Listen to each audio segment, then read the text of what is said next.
여러분, 누군가 나를 좋아해 주면 여러분도 좋아요, 싫어요? 좋아요. 사람은 누군가 나를 싫어하면 나도 싫어요, 좋아요? 예, 사람은 아무리 그 사람이 뭐 학식이 높든 뭐 재산이 많든 뭐 권력이 있든 없든 나를 좋아해 주면 나도 좋고 나를 싫어해 주면 나도 싫은 겁니다. 마찬가지입니다. 하나님께서 우리에게 원하시는 것이 무엇이냐면 하나님을 좋아해 주는 겁니다. 하나님을 좋아해 주는 것. 예. 저는 뭐 딸이 없기 때문에 딸 키우는 맛을 모릅니다. 인생에 뭐 아쉬운 것 하나 정도는 있어야 되니까 그냥 순종하며 사는 거예요. 딸 키우는 맛은 제가 죽었다 깨어나도 몰라요. 모르는 거는 모르는 거예요. 지금 미소를 짓고 있는 분들을 보니까 마음이 더 쓰리네. 나는 딸 키우는 재미를 알지롱 하신 것 같아요. 그런데 아이들이 어렸을 때에 이제 뭐 세미나나 또는 뭐 수련회 같은 것 또는 뭐 출장을 갔다 돌아오면은 문을 열고 들어가면 애들이 어떡합니까? 다 뭐 아들이든 딸이든 아빠 하고 품에 안기잖아요. 그러면 뽀뽀도 하고 머리도 쓰다듬어주고 안아주기도 하고 그랬던 정말 행복했던 시절들이 벌써 꿈처럼 다 지나갔습니다. 그렇죠? 다 지나갔어요. 지금은 만나면은 악수하고 끝입니다. 그렇기 때문에 악수 뭐 살짝 포옹도 하긴 하는데 옛날 같은 그런 맛은 좀 아니죠. 그런데 어렸을 때에 저도 이제 사람이니까 기분이 좀 안 좋거나 언짢거나 또는 뭐 화가 났을 때를 아이들이 잘합니다. 그러면 가까이 오질 않습니다. 가까이 오질 않아요. 아이들은 부모가 자신들을 사랑한다고 느낄 때에 가까이 오는 거죠. 우리가 하나님을 언제 가까이 할 수 있을까? 언제 하나님께 친밀감을 느낄까? 하나님의 사랑을 깊이 깨달았을 때. 그러니까 이 새벽에도 하나님께 가까이 가고 하나님을 사랑한다라는 저는 이 몸으로서의 고백이 새벽 기도 시간이 아닌가 그런 생각을 합니다. 만약에 우리가 하나님을 두려워한다면 우리는 하나님과 멀어지는 신앙생활을 할 수밖에 없어요. 부모와 가까워하는 만큼 그 부모를 사랑하는 겁니다. 부모와 멀어진 만큼 부모를 사랑하지 않는 거예요. 신기하죠? 내 몸에서 났는데도 부모와 자식 사이에 멀어진 관계도 있습니다. 혹시 그런 관계가 있다면 그 부모와 자식으로서의 아름다운 사랑의 관계가 여러분의 기도를 통해서 성령님의 강력한 역사하심과 어루만져 주심을 통해서 관계 회복이 일어나기를 주의 이름으로 축복합니다. 여러분, 신앙이라는 것은 결국 하나님과 우리와의 관계 지수를 말하는 거예요. 관계 지수라는 것은 사랑의 지수를 말하는 거죠. 사랑의 지수. 사랑의 지수는 곧 믿음의 지수고 신앙의 지수입니다. 하나님을 내가 얼만큼 사랑하나 그것이 바로 신앙이고 그것이 바로 사랑입니다. 그러면 이 신앙 지수는 무엇을 통해서 알 수 있느냐? 우리의 순종을 통해서 알 수가 있는 겁니다. 부모님을 사랑한다고 하면서 부모님의 말씀에 거역한다고 하면은 그것은 이율배반적이죠. 이중적인 모습이죠. 결코 사랑하는 것일 수 없습니다. 하나님을 사랑하는 것, 그 신앙의 지수는 하나님의 말씀에 순종하는 지수하고 똑같습니다. 한번 돌아봐야 돼요. 나는 과연 하나님의 말씀에 얼만큼 순종하고 살았나? 아무 생각 없이 사는 사람은 나 지금까지 교회 다녔으니까 순종한 거야. 아니래요. 교회 다녀도 순종한 것 아닐 수 있어요. 그러면 하나님의 말씀이 우리 속에 들려졌을 때에 우리는 두 가지를 선택할 수 있습니다. 말씀대로 순종하든지 아니면 불순종하든지. 이스라엘 백성들이 출애굽했습니다. 얼마나 큰 은혜를 입었습니까? 종에서 해방되었으니까 놀라운 은혜잖아요. 죄에서 해방됐던 것 얼마나 놀라운 은혜예요. 죄에서 구원받은 것 얼마나 큰 은혜입니까? 반석을 쳐서 샘물이 나오고 만나와 메추라기로 먹여주시고 구름 기둥과 불 기둥으로 덮어주시고 인도하여 주시고 놀라운 생존의 은혜, 그렇죠? 기가 막힌 은혜를 입었습니다. 그리고 광야 생활을 하는 거예요. 그런데 신기하게도 그런 은혜 가운데 살면서도 불순종했다는 거예요. 우리가 어떻게 생각하냐면 하나님의 은혜를 경험하고 은혜 가운데 살면 나는 순종하며 살겠거니 착각하지 말라는 거예요. 은혜 가운데 살면서 은혜를 경험하면서도 불순종하면서 살아가는 모습을 이스라엘 백성들의 광야 40년 생활을 통해서 보여주는 거예요. 이스라엘 백성들이 은혜 체험이 없어서 반석을 쳐서 물을 못 먹어서 만나를 못 먹어서 메추라기를 못 먹어서 죽은 것이 아닙니다. 그들이 하나님의 은혜와 상관없이 살아서 가나안 땅에 못 들어간 것이 아니라 그렇게 은혜 체험을 했음에도 불구하고 끝내 가나안 땅에 들어가지 못한 것은 그들의 불순종 때문에. 그렇다고 하면 우리도 마찬가지 아니겠느냐. 죄에서 해방됐고 구원받은 백성이라고 기뻐하고 좋아했고 그래서 신앙생활을 했습니다. 10년 했습니다. 20년 했습니다. 30년 했습니다. 40년 신앙생활을 했다고 해서 다 순종하는 생활을 했느냐? 아니라는 거예요. 돌아보면 우리의 신앙생활 가운데에 얼마나 많은 불순종이 있는지, 그 불순종의 문제를 해결하지 아니하면 우리 역시 이스라엘 백성들과 다를 바 없이 하나님 나라에 들어갈 수 없다. 왜냐하면 믿음의 모습은 곧 순종의 모습으로 드러나기 때문에 그렇습니다. 그 사람이 믿음이 있느냐 없느냐를 어떻게 알 수 있습니까? 하나님의 말씀이 들려질 때에 그 사람이 그 말씀 붙잡고 순종하는지 안 하는지 알 수 있는 겁니다. 왜 여러분 신앙생활하면서 마음이 괴롭고 갈등을 일으킵니까? 거의 10중 8구는 하나님의 말씀의 본성이 거부 반응을 일으키고 순종하기 싫을 때에 그런 일이 일어나는 거예요. 그러므로 신앙생활에서 고민이 있고 갈등이 있습니까? 그때가 바로 하나님의 말씀에 순종할 때임을 알아야 돼요. 내 마음에는, 내 본성에는, 내 죄의 역사는 그 말씀을 들을 때에 힘들고 어렵고 괴롭고 그렇죠. 얼굴이 굳어지고 마음이 굳어지고 생각이 굳어지고 있죠. 그때에 바로 하나님 앞에 철저히 순종할 때, 깨어질 때예요. 내 고집을 피우지 마시길. 참 어려운 사람이 자기 고집 피우는 거예요. 애들 키울 때에 애들이 뭘 번다고 그래요? 돈을 벌면 얼마나 애들이 훌륭하겠습니까? 애들은 돈을 버는 것이 아니라 애들도 벌긴 버는데 매를 벌어요. 매를. 매를 벌어요. 매를. 그 번 매를 어디다 써요? 쓸 데가 없어요. 그래서 어떻게 해야 돼요? 맞춰야 돼요. 여러분 그런 생각 안 해봤습니까?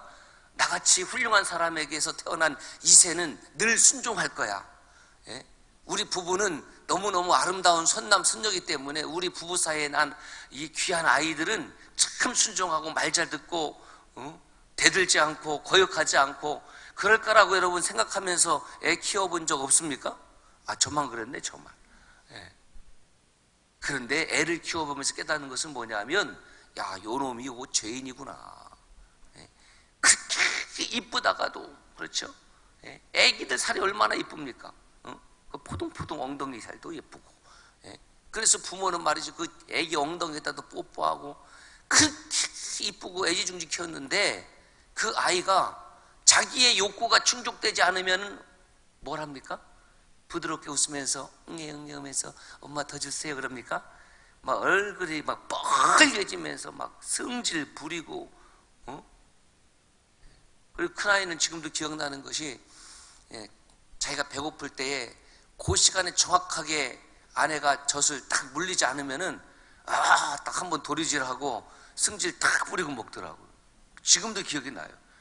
그렇게 성질이 뭐 못된 놈은 아니에요. 제가 봤을 때는 제 아들이라 그래서 그런지 모르지만 지금 순댕이인데 그때 제가 봤어요. 야, 이거 인간이 요거 죄덩이구나. 승질 부리고 고집 피우고 화를 내고. 그래서 저는 아이들을 키우면서 아이들의 모습을 통해서 저의 모습을 보게 된 거예요. 우리는 어렸을 때 내 모습을 모르잖아. 야, 이 모습이 내 모습이구나. 나도 이런 존재구나. 그것을 깊이 깨달을 때에 하나님 앞에 고백하고 회개할 수 있는 겁니다. 가룟 유다가 예수님과 3년 동행을 했잖아요. 그 예수님과 3년 동행했다 그러면 가룟 유다의 결론이 순종의 인생으로 끝이 났습니까? 여러분, 예수님과 3년 동안을 말씀을 듣고 3년 동안 먹고 같이 마셨는데 가룟 유다의 끝은 불순종으로 끝난 거예요.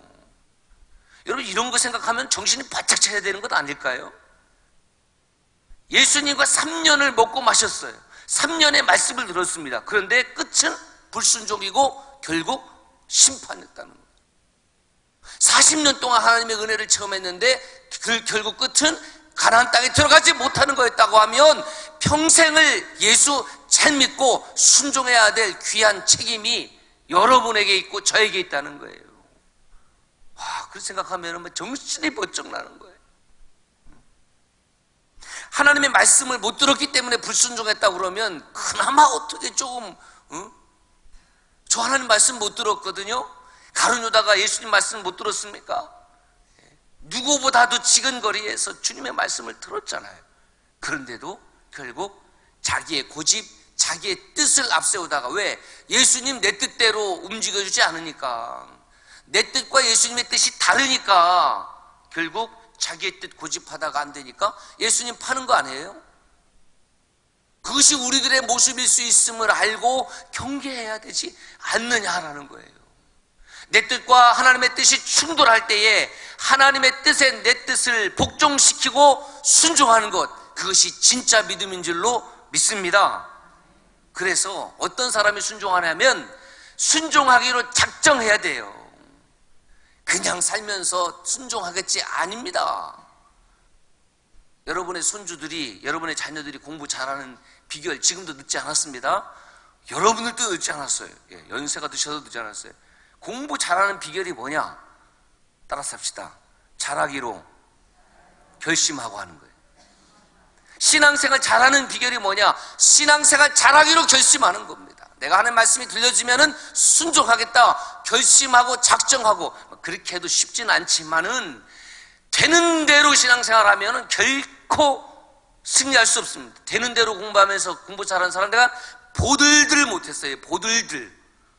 두 번째로 공부 잘하는 비결이 뭔지 아세요? 선생님 좋아하는 거예요. 선생님 좋아하는 거. 수학 선생님 좋아하신 분 손 들어봐요. 수학 선생님. 한두 번 있네. 유학영 집사님 참고하세요. 야, 수학 선생님. 수학 선생님을 좋아하기 시작하면 수학을 잘해. 영어 선생님을 좋아하기 시작하면 영어를 잘해. 틀림없이 잘해. 선생님을 좋아해야 돼. 선생님. 그러면은 그 과목이 좋아지는 거예요. 저와 여러분들이 공부를 못한 이유는 선생님을 좋아하고 사랑하는데 실패했기 때문에 그래요. 이걸 좀 일찍 깨달았으면 하여튼 좋아할 걸. 신앙생활에 승리하기 위해서는 하나님 사랑하는 겁니다. 목회자 사랑하는 겁니다. 전혀 아멘이 없기 때문에 오늘 제가 중대한 결심을 하겠습니다. 사랑해야 돼. 좋아해야 돼요. 저를 안 좋아하는 분도 오늘 새벽부터 좋아하기로 결심을 좀 해주시길 바래. 저를 위해서가 아니라 여러분을 위해서.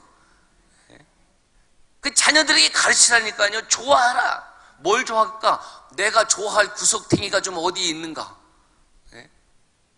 그거를 좀 발견하면 신앙생활을 잘할 수 있는데, 그저 하는 것마다 다 싫으니까, 선생님 싫으니까 그 수업 시간에 딴짓하고 있는 거죠. 어떤 분이 그래요. 목사님 보고 교회 다닙니까? 하나님 보고 교회 다니지. 아니, 보여지는 목사도 못 보는 주제에 무슨 하나님을 본다고 그래. 여러분, 목사 보고 신앙생활 하는 겁니다. 저는 그렇게 생각해요.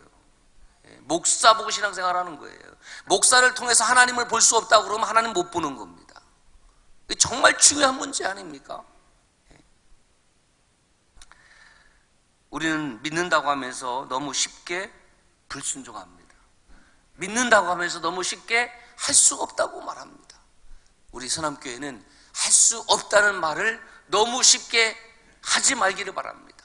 정말 할 수 없을 때는 기도하고 또 기도하고 생각하고 또 생각하고, 그러나 믿는 자에게는 능치 못함이 없다라는 주의 말씀을 기억해서 해보는 겁니다. 해보는 거예요.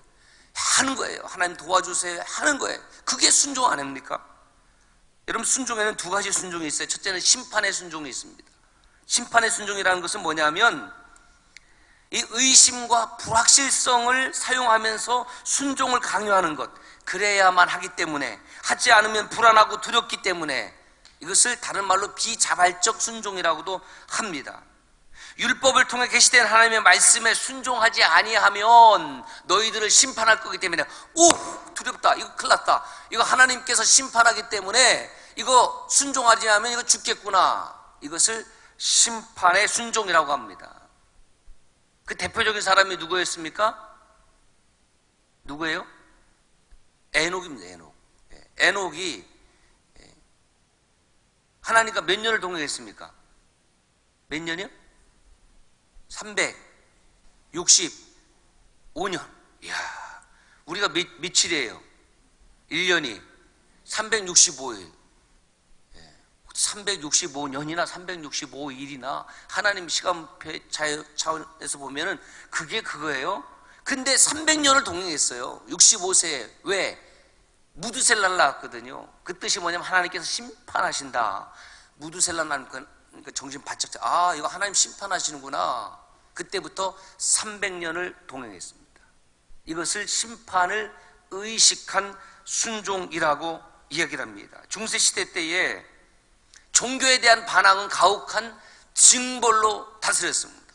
황제보다도 교황이 더 막강한 권력으로 다스렸던 때도 있었습니다. 교황이 세냐 황제가 세냐, 그래서 둘이 쌈박질도 엄청 했습니다. 여러분, 교회의 황제, 이 말 자체가 잘못된 거예요. 그래서 동방 정교에서는, 또 그리스 정교에서는 교황이 아니라 교종이라는 말을 써요. 교회의 종이야지, 어떻게 주님이 섬기러 왔지 섬김을 받으러 왔냐, 교회의 황제, 이 말 틀렸다. 그래서 교종, 이렇게 해서 교종. 그건 맞다고 생각을 해요. 어쨌든 그렇게 권력 싸움을 서로 치열하게 했습니다. 그래서 교회의 권위에 순종하지 아니하면 가혹한 처벌을 하고 죽이기도 했습니다.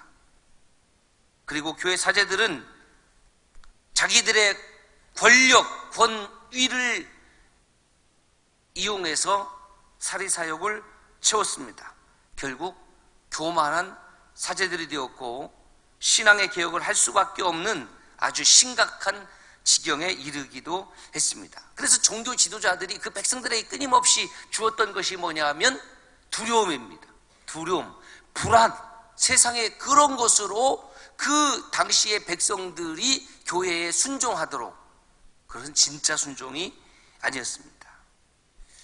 그러나 주님은 전혀 새로운 순종을 말씀하시죠. 중세의 순종이 노예의 순종이었다면 주님이 말씀하신 순종은 아들과 딸로서 부모와의 친밀감과 사랑을 통한 순종, 그 모습을 노아가 보여주는 겁니다. 노아가. 그래서 하나님의 말씀에 보면은 오늘 22절 보세요. 노아가 그와 같이 하여 하나님이 자기에게 명하신 대로 다 준행하였더라. 다 빠뜨리지 아니하고 모두 전부 올 다 준행한 거예요. 여러분, 얼마나 귀한 사람입니다. 창세기 6장 9절에도 보면 노아는 의인이요 당대의 완전한 자라, 그는 하나님과 동행했다. 어떤 사람하고 동행할 수 있습니까? 하나님은 순종하는 자하고 동행할 수 있습니다. 증조부 에녹과 노아는 하나님 말씀에 순종했습니다. 에녹은 심판을 의식한 순종을 했다면 노아는 하나님의 말씀을 사랑하고 그 말씀을 귀하게 여겼기 때문에 순종을 했습니다. 조금 차원이 다른 순종이긴 하지만 순종의 가문을 세워나갔습니다. 노아가 왜 순종을 했을까? 그 비밀이 창세기 5장 8절에 이렇게 기록되어 있습니다. 노아는 여호와께 은혜를 입었더라. 아, 깨달았어요. 누가 진짜 순종할 수 있느냐? 여호와의 은혜를 체험한 사람, 여호와의 은혜를 입은 사람이 순종하는구나. 누가 불순종하느냐? 여호와의 은혜와 상관없는 사람, 은혜를 입지 않은 사람은 순종할 수 없구나. 노아가 여호와의 은혜를 입었습니다. 사랑하는 귀한 여러분, 우리에게 어떻게 하면 순종이 회복이 될 수 있습니까? 여호와 하나님의 은혜를 입으면 순종이 시작되는 줄로 믿습니다. 순종이 회복되는 줄로 믿습니다. 오늘 이 새벽에도 하나님께서 하늘문을 여시고 하늘의 신령한 모든 복으로 저와 여러분들에게 쏟아부어 주실 때에 노아가 여호와께 은혜를 입고 순종했던 것처럼 저와 여러분들도 이 새벽에 은혜를 입고 오늘도 순종함으로 승리하는 복된 하루가 되시기를 주님 축복합니다. 기도하겠습니다.